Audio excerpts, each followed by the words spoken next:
বস্তু কিন্তু একটা, সেটা হচ্ছে জল।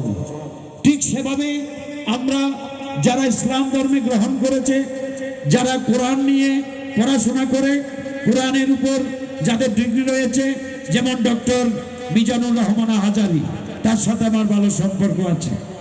কিছুদিনের মধ্যে আমাদের একটা ধর্মীয় সম্মেলন হবে, সেটা হবে লন্ডনে। বাংলাদেশের পক্ষ থেকে বক্তৃতা করবার জন্য আমাকে বাছাই করা হয়েছে। সুতরাং ইসলাম ধর্ম থেকে যাবে ডক্টর মিজানুল হক আহাজারি, আপনারা তার নাম শুনেছেন। বৌদ্ধ ধর্ম থেকে যাবে ডক্টর জিনবৌদি মহাতেরো। সুতরাং এগুলো আপনাদের আশীর্বাদ। আমি বলতে চাই, হিন্দু, মুসলিম, বৌদ্ধ, খ্রিস্টান, এগুলো হচ্ছে মতের বিধান। হযরত মুহাম্মদ সাল্লাল্লাহু আলাইহি ওয়াসাল্লাম তিনি ইসলাম ধর্মের প্রবক্তা। 1400 বছর আগে মক্কায় তিনি সর্বপ্রথম ইসলামের প্রতিষ্ঠা করেন। এবং আজকে জেনে রাখুন, যারা মুসল্লি ভাইরা আছেন, শবে মেহরাজ নামে একটি কথা আছে, অর্থাৎ বাংলা ভাষায় বলে শবে মেরাজ। শবে মেহরাজের দিন আল্লাহ স্বয়ং নবীর উপর দৃষ্টি স্থাপন করে কোরআনের নাজিল করেছেন, কোরআন দান করেছেন। আর শ্রীমদ্ ভগবত গীতার কথা বলছেন আপনারা, গীতা তো আসছে পরে। সনাতন ধর্মের মূল ধর্মগ্রন্থ গীতা নয়, সনাতন ধর্মের মূল ধর্মগ্রন্থের নাম হচ্ছে ঋগ্বেদ, সামবেদ, যজুর্বেদ, অথর্ববেদ। 14 শাস্ত্র, 18 পুরাণ, এগুলো পড়বার সময় নেই আমাদের কাছে। বিকজ man is mortal, মানুষ মরণশীল। When come to the mortal time, we are cannot understand. কখন মৃত্যু আমাদের পেছনে এসে তাড়া করে সেটা আমরা কেউ জানি না। সেজন্য বলছেন, man's life passes away, never to be found again. মানব জীবন একবার হারিয়ে গেলে পুনরায় পাবেন সেটা বিশ্বাসও করবেন না। কারণ as you sow, so you reap. যেমন কর্ম তেমন ফল।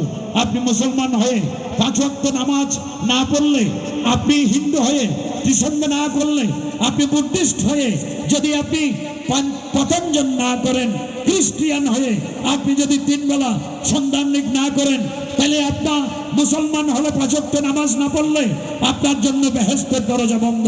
সনাতনী হয়ে 3 বেলা সন্ধ্যান্নিক না করলে আপনার জন্য স্বর্গত সামান্য কথা বৈকুণ্ঠ নামের দরজা বন্ধ। আর খ্রিস্টিয়ান হলে আপনি যীশু খ্রিস্টকে যদি স্মরণ করতে না পারেন, আপনার মানব জন্ম বৃথা। সুতরাং we are cannot understand what is meaning of the religion. The religion is the first and human's body, not of total educational performance. আমাদের জানতে হবে, সবাই শিক্ষার কথা বলছে। শিক্ষা, কিছুক্ষণ আগে একজন বললেন আমাকে একজন শিক্ষিত মা দাও, আমি তোমাদের একটা শিক্ষিত জাতি উপহার দেব। আরে ভাই, শিক্ষা কোথায়? আগেই তো শিক্ষা ছিল।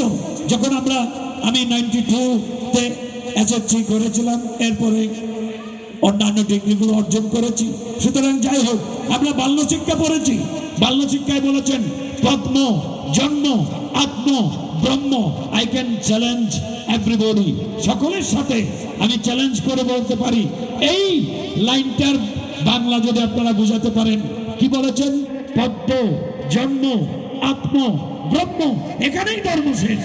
পদ্ম, পদ্ম মানে আমরা যখন জন্মগ্রহণ করি তখন একটা পদ্ম থাকে, সে পদ্মটা মায়ের যোনিপথ থেকে বেরিয়ে আসতে হয়, নাহলে সে মৃত্যুবরণ করবে। সেই পদ্মের উপরে আমি ছিলাম 10 মাস 10 দিন আমার মাতৃগর্ভে, সেখান থেকে আমার জন্ম হয়েছে। আর আমার আরাধ্য দেবতা ব্রহ্ম। ব্রহ্ম মানে কি? সরস্বতীকে পূজা করলে আপনি জ্ঞানের আশা করছেন, এখানে বই পুস্তক দিয়ে ভরপুর করে দেওয়া হয়। আরে আমি যদি পড়াশোনা না করি, সরস্বতী মায়ের 14 গোষ্ঠী আমাকে কোনোদিন আমার ভালো রেজাল্ট করাতে পারবে না। আমাকে পড়তে হবে, আমাকে জানতে হবে। তাই সক্রেটিস আরো বলছেন, the educational qualification isn't real the knowledge. প্রাতিষ্ঠানিক শিক্ষা আসল শিক্ষার পরিচায়ক নয়। ডিগ্রি, বড় বড় ডিগ্রি থাকলে যমরাজ কিন্তু আপনার ডিগ্রিগুলো রিসার্চ করবে না। যমরাজ রিসার্চ করবে আপনার মধ্যে কতটা ঈমান আছে। আপনি যদি মুসলমান হন, হিন্দু হলে আপনার মধ্যে কতটুকু প্রেম আছে, কতটুকু ভক্তি আছে। তাই সত্য যুগের গড়ায়ু ছিল 1,00,000 বছর, মানুষ 1,00,000 বছর বেঁচে থাকতো। 4 বেদ, 14 শাস্ত্র, 18 পুরাণ এগুলো পড়বার সময় ছিল। আর ত্রেতা যুগে এসে একটা শূন্য কেটে গেল, গড়ায়ু হলো কত? 10,000 বছর। তারপরে এসে আরেকটা শূন্য কেটে গেল, 1,000 বছর। কলিযুগে এসে আরেকটা শূন্য কেটে গেল, গড়ায়ু হলো মাত্র 100 বছর। তাও ভাগ্যক্রমে সাধনার ফলে আপনি পেতে পারেন। তাই নবী আমাদের কি বলে? নবী আমাদের বলে, নবীর কথা যারা মানেন, যারা সুন্নত পালন করেন, নবীর আদর্শ যারা পালন করেন, নবী আমাদের বলেছেন যার যার ধর্ম তার তার জন্য বড়, সব ধর্মকে সম্মান করো। ইসলাম শব্দের অর্থ শান্তি। তাহলে সে শান্তি আজ কোথায়? বিপন্ন হয়েছে শান্তি। শান্তি নেই, স্বর্গে নেই, পাতালে নেই, মর্তদামে নেই, যশ হলে যশ কোটের মধ্যে নেই।